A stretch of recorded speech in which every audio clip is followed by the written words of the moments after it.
Join the coven.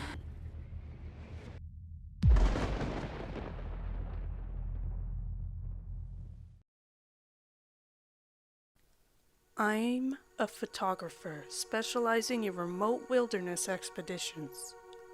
I think this is my last job. A story written by nmwrites. I don't like people much. Never have. My whole life I've gravitated to being alone. Outside in nature. Told my kindergarten teacher I wanted to be an animal tracker. Kind of pictured it as a Steve Irwin thing, before Steve Irwin was a thing. Anyway, I'm getting off track. I get paid to do it now. All sorts of property owners want to know what types of animals exist out in the middle of nowhere. Usually because they want to build something and want to make sure they're not going to get in trouble for killing a bunch of endangered animals. I'll get dropped off somewhere with all the supplies I can carry. Trail cameras, sometimes even a small drone. If I'm lucky, I can get paid for a job and also get some photos that I can sell to a nature magazine. It's a pretty good gig, honestly, and it suits me well. This one was weird from the jump, way outside my normal area, and they demanded absolute secrecy. I had to carry a sat phone they provided that was designed to only connect with them, and no other communications gear. I put that thing through the ringer before I agreed to it, but it was a solid piece of gear. Also, had to give them a chance to review all pictures before deciding which ones I could keep. Something about evidence of mineral deposits, whatever. The pay was 5 times more than what I normally got. They were very clear. I couldn't even tell anyone who hired me. Which, I guess, doesn't matter now. Aspectu Corp. Who knew if that was real? I couldn't find anything when I googled them. But when you get paid 50% up front in cash, being able to Google a company doesn't matter as much. I worked out my planned route with a lot of input from my client. I'd get flown down via a helicopter to a clearing.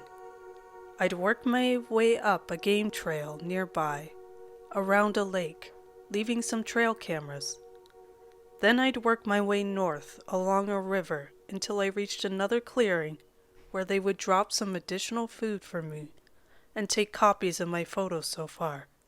Finally, I'd work my way around south to the original clearing, checking the trail cams on the way, and they would pick me up there, 3 weeks, with a big check for the rest of the payment at the end.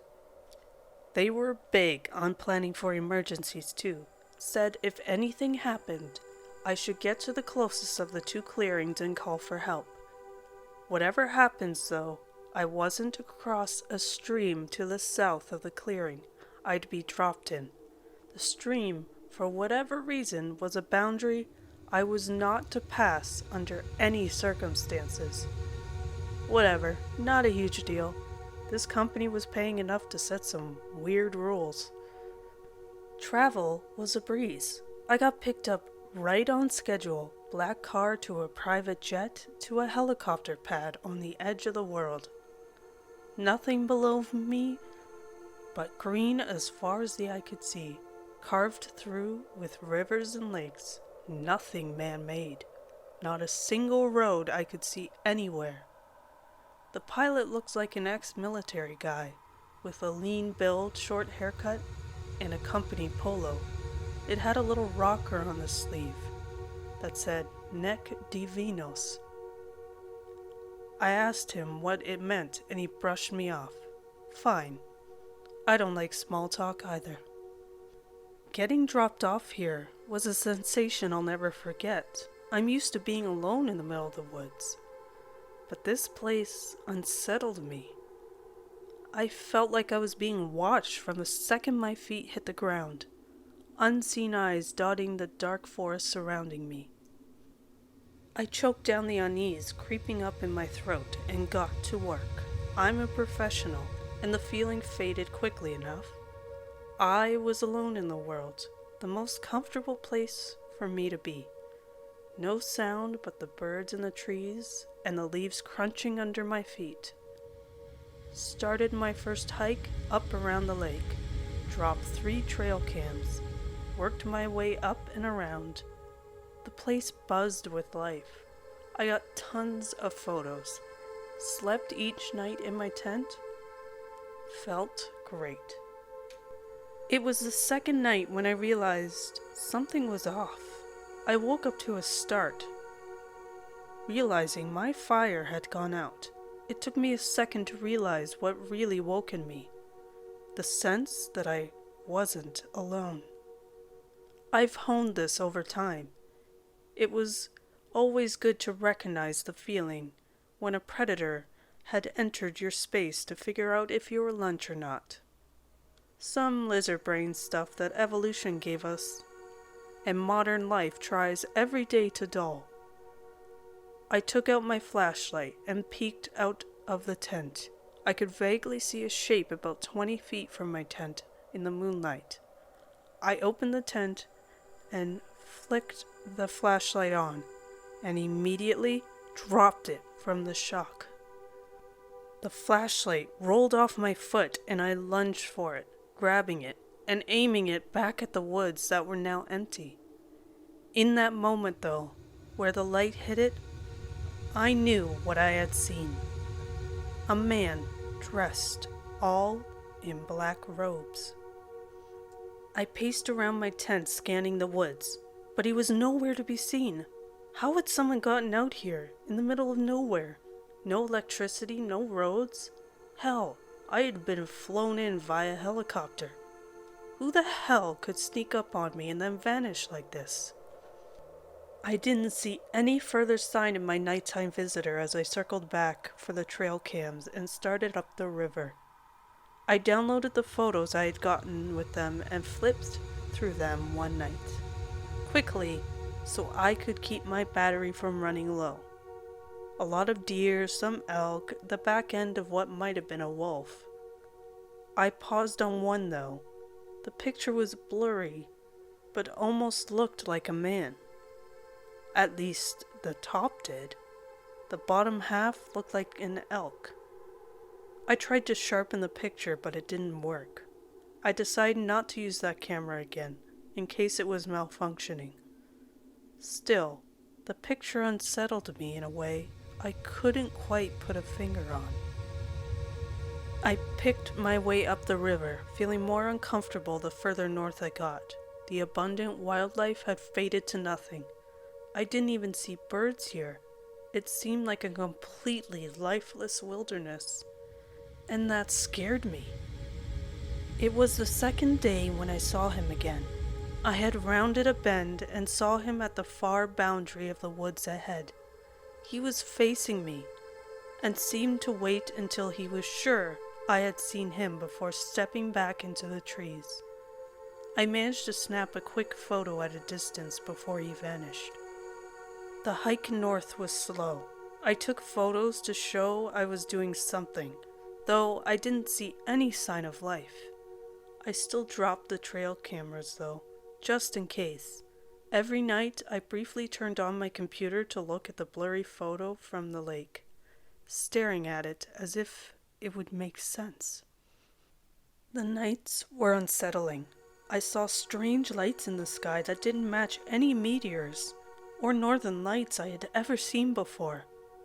I tried not to look at them after realizing one night that what I thought had been 15 minutes staring into the heavens had taken up 3 hours of time. Something was staring back. I don't know why I wrote that, but it feels true. My dreams turned dark. I had nightmares for the first time in years, where I was running through the woods, chased only by the thunderous sound of hooves that were everywhere and nowhere. The day before my arrival at the second clearing, I decided to try out the drone to see if I could get any good footage. I sent it up the river around a bend and brought it back, stowing it so I could look at the footage later. I continued to hike up to my planned resting spot when I saw them. On a ridge above me, 3 men, all dressed in identical black robes. I snapped a photo, and they didn't seem to care. They watched me until I was out of sight. That night, I downloaded the drone video and watched it. I was halfway through some beautiful but lifeless footage when I noticed some movement. In the woods was some sort of thing I couldn't make sense of.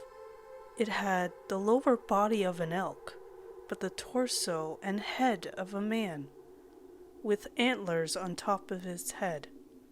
I watched as it gracefully ran from the noise of the drone, and then veered deeper into the woods. There is something wrong with this place. I sat watching the video and realized I had to make a decision.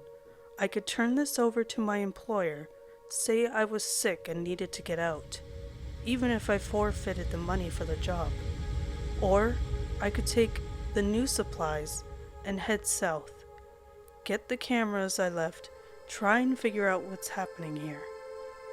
Sitting alone in my tent, thinking about the mysterious company that brought me to this place, I realized I had to know more about what was happening. I took the memory card I had prepared to hand off with photos I had taken so far, and moved the photos of anything unusual to my laptop. I left at dawn, hiking to the clearing where I had been resupplied. Half an hour before my arrival, the helicopter roared past overhead, and when I made it, he was already on the ground. I swapped out the batteries and supplies, handing him the memory card to take back. "How has it been going?" His voice was gruff and unconcerned, his flat effect that of a man who felt he had to make some sort of small talk, but wasn't really concerned with whether or not I responded. "Fine, not much in the way of wildlife here," I responded. I hesitated, and my voice caught as I decided to push the issue. "Does anyone live up here?" He raised an eyebrow at the question and stopped what he was doing to look at me. "Why do you ask?" I tried, perhaps unsuccessfully, to adopt an air of nonchalance. "No reason. Thought I saw someone the other day, but it seemed crazy. Sometimes your eyes play tricks on you when you're alone, you know?"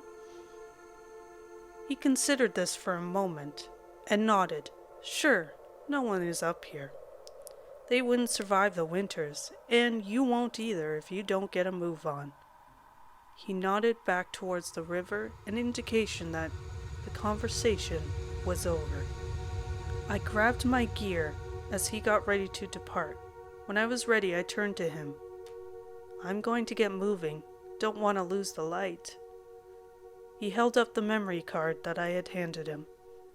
"Is this everything? Bosses are particular about this stuff." We locked eyes and I nodded. He nodded back. "Good. Stay safe out there." Walking south felt different. The feeling of unease in the back of my mind grew into a dread in my throat. I couldn't explain it, but I picked up my pace. Even as I collected the trail cameras, I didn't check the photos. For some reason, I was terrified at what I would see.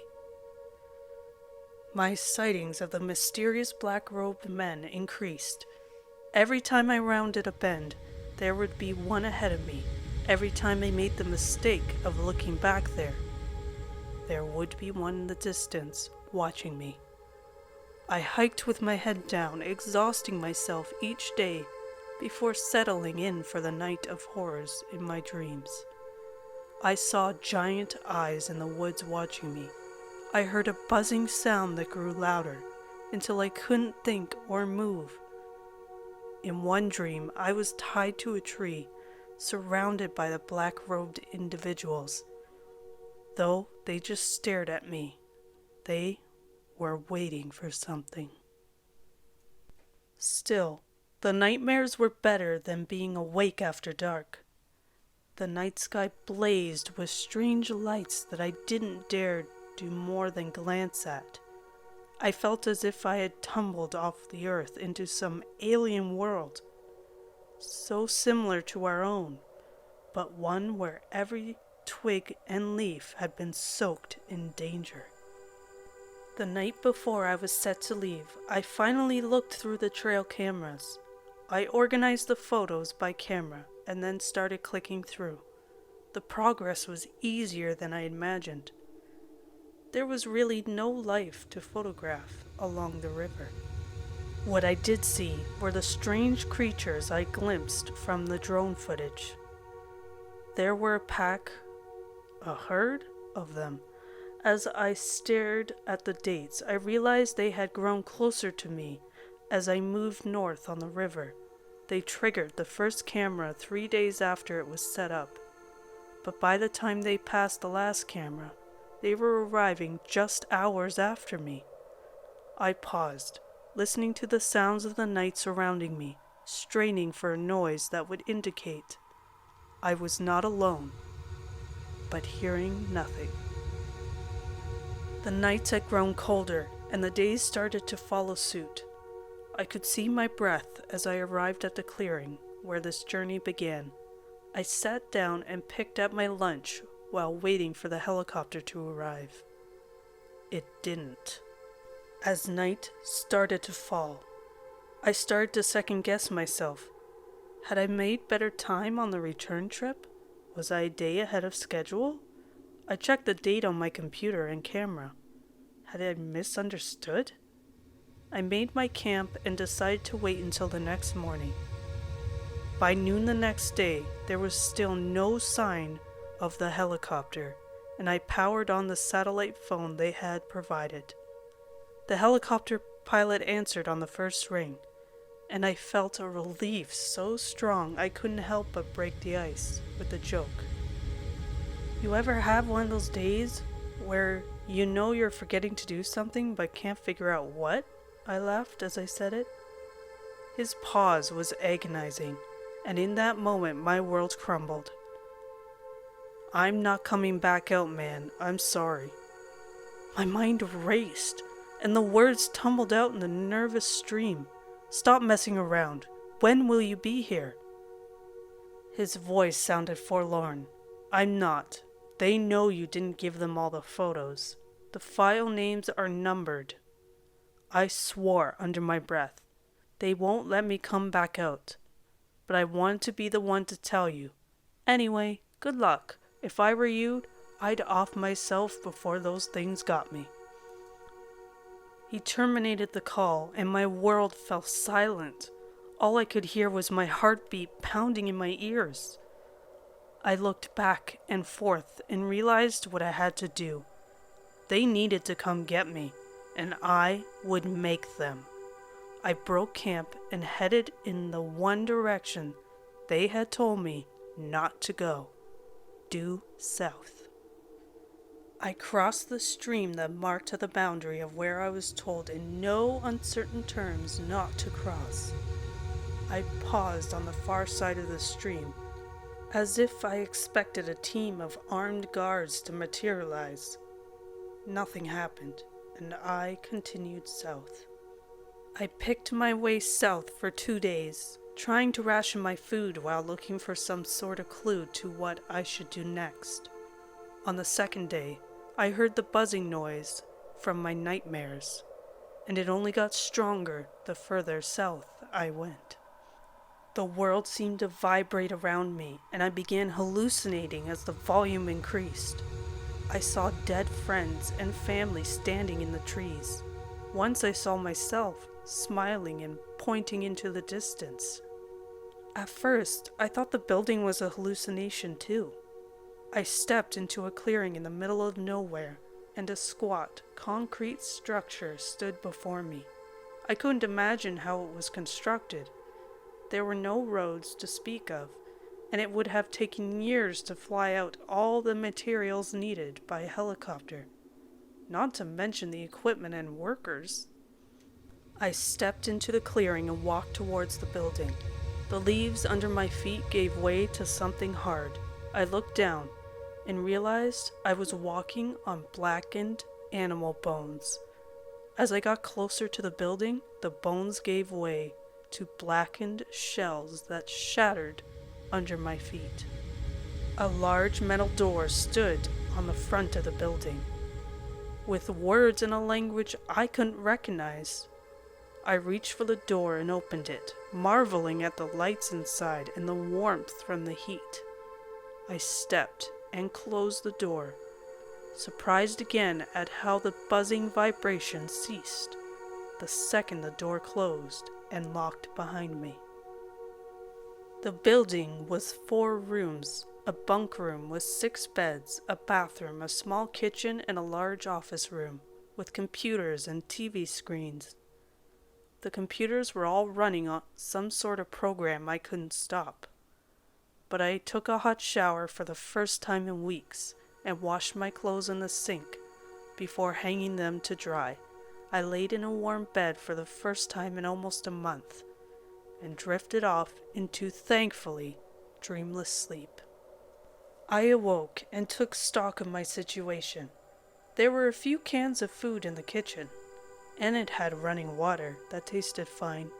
I heated up some ravioli over the stove while I considered what to do next. The decision was made for me, though, when I heard the satellite phone ringing from the next room. I picked it up and recognized the voice on the other end of the line as my mysterious client, who I hadn't spoken to since before my departure. I thought I was very clear about you not to venture south of that stream, he began in a measured voice. You disobeyed me. I frowned. It apparently worked, didn't it? I got your attention. You have precisely 30 minutes to pack your items and depart. At that point, I will turn everything off, the electricity to the compound. I would advise you to be on your way before that happens. Disabling the power that protects that place will create a vacuum, and you know that nature abhors them. What should I do then? I spat. You can give up. It will make everything much easier. I don't like loose ends. His voice dripped with ice. 30 minutes. Starting now. I don't know why I believed him, but I did. I threw my supplies in the bag and sprinted for the door, moving quickly to put some space between myself and the mysterious building behind me. I was moving through the woods when an ear-splitting scream pierced the woods. I don't know what made it, but it was as inhuman a sound as I had ever heard. I looked at my watch. Exactly 30 minutes had passed. I continued south, barely sleeping as I jumped at every noise I heard. Night was no darker than day now. The sky was a kaleidoscope of lights and movement. I awoke one morning to an individual in black robes standing in front of my tent. They removed their hood, and I was faced with a rather normal-looking woman, not the frightening cultists I had imagined in my head. Why did you come here? I stared at her, uncomprehending the question. She repeated it, slower. Why did you come here? I nodded and stammered out an answer. It's my job. I thought it was just photographing some wildlife. She nodded. Pack your equipment now. Follow this ridge south. You'll find an old cabin 10 miles beyond here. It isn't much, but it's dry. Stay there for 2 full days. On the morning of the 3rd day, if you're safe, walk due east. You'll come to a river. We'll have left a boat there. Take it south. It will be easy going. There's an encampment 3 or 4 days downstream. I nodded, but was no less confused. Who are you? She smiled, in a sad sort of way. You have to leave now. I'm sorry they did this to you. You were nothing but bait for them. We'll try and throw it off your trail.